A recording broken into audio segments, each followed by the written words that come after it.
ಗುರುಗಳೇ ನಮಸ್ತೆ. ಅಮರನಾಥ ಯಾತ್ರೆ 2024ರ ಪಾರ್ಟ್ 3ಗೆ ಸ್ವಾಗತ.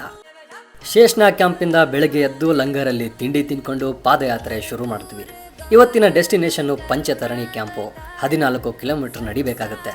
ಈ ಯಾತ್ರೆಯಲ್ಲಿ ಅತಿ ಎತ್ತರದ ಪೀಕ್ ಅಂದರೆ ಮಹಾಗುಣ ಸ್ಟಾಪ್ ಅಥವಾ ಗಣೇಶ್ ಸ್ಟಾಪ್. 14,000 ಅಡಿ ಎತ್ತರದಲ್ಲಿದೆ. ಮಂಜು ಗಡ್ಡೆಯನ್ನು ನೋಡ್ಬೋದು. ಕೆಲವು ಕಡೆ ಮಂಜು ಗಡ್ಡೆಯನ್ನು ಕೊರೆದು ರಸ್ತೆ ಮಾಡಿದ್ದಾರೆ. ನಂತರ ಪೋಷ್ಪತ್ರಿ ಅನ್ನೋ ಸ್ಟಾಪ್ ಬರುತ್ತೆ. ಈ ಯಾತ್ರೆಯಲ್ಲಿಯೇ ನಾನು ನೋಡಿದ ದೊಡ್ಡ ಲಂಗರ್. ಸುಮಾರು 57 ವೆರೈಟಿ ಫುಡ್ ಐಟಮ್ ಇಟ್ಟಿದ್ರು. ಹೆಚ್ಚು ಕಡಿಮೆ 13,000 ಅಡಿ ಎತ್ತರದಲ್ಲಿದೆ ಈ ಜಾಗ. Pizza, burger, soup, juice, sweets, south Indian, north Indian ಎಲ್ಲ ತರಹದ ತರಹೇವಾರಿ ತಿಂಡಿ ತಿನಿಸುಗಳನ್ನು ಭಕ್ತಾದಿಗಳಿಗಾಗಿ ಕೊಡ್ತಾ ಇದ್ರು. ಮತ್ತೆ ಅಲ್ಲಿಂದ ನಡೀತಾ ಇವತ್ತಿನ ನಮ್ಮ ಡೆಸ್ಟಿನೇಷನ್ನು ಪಂಚತರಣಿ ತಲುಪಿದ್ವಿ. ಪಾರ್ಟ್ 4ಅಲ್ಲಿ ಅಮರನಾಥ ಪವಿತ್ರ ಗುಹೆಯನ್ನು ನೋಡೋಣ.